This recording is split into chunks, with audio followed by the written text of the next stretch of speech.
Hello, and today we are looking at the Gemini jets, United Airlines Boeing 727-100 in 1/400 scale.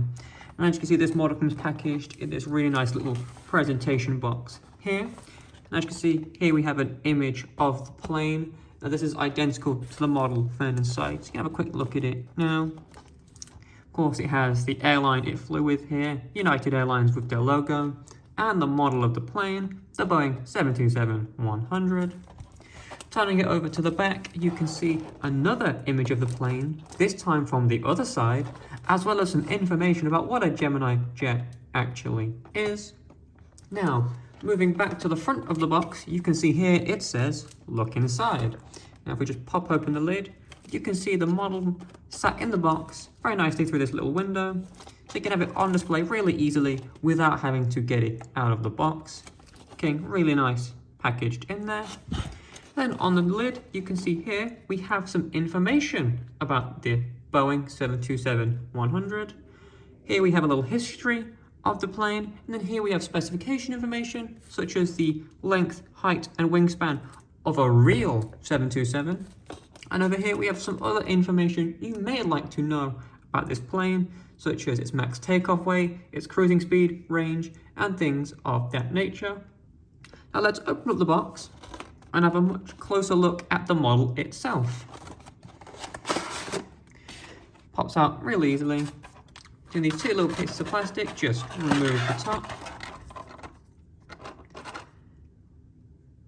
And there you have it. The United Airlines Boeing 727-100 in lovely 1/400 scale.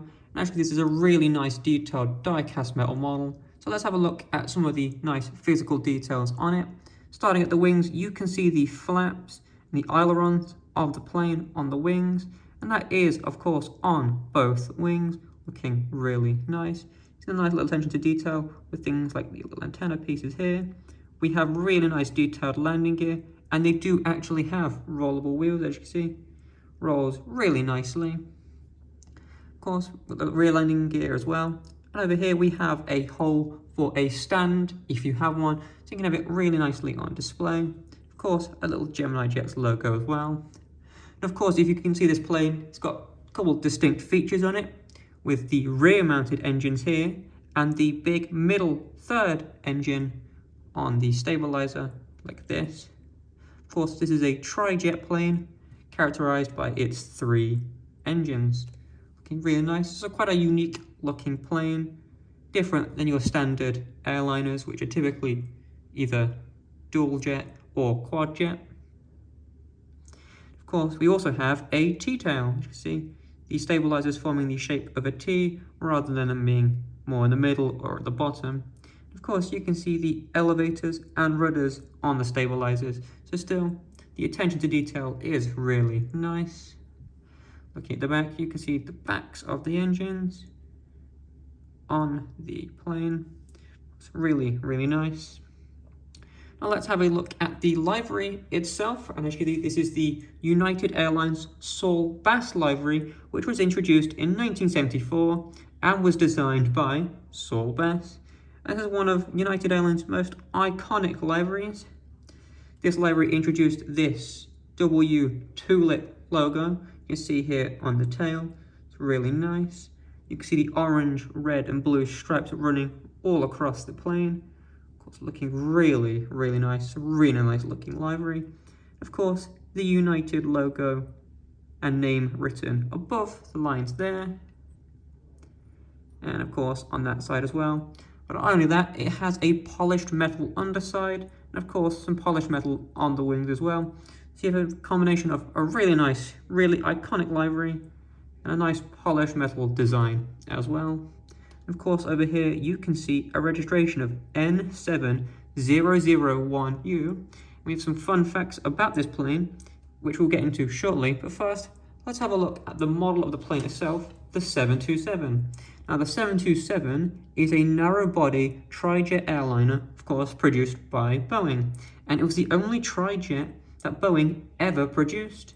And it began production back in 1962 and ended production in 1984. So it's been out of production for quite a while. but during that time, this was a very popular plane, making a lot of flights, typically on more short to medium length routes. Of course, this is with United, which, if you're not familiar, is an American airline and has one of the largest, if not the largest fleet of airliners in the world. So of course, it's a very, very well-known airline. Now, moving back to the registration of N7001U, this plane was the first ever Boeing 727-100 ever produced all the way back in 1962.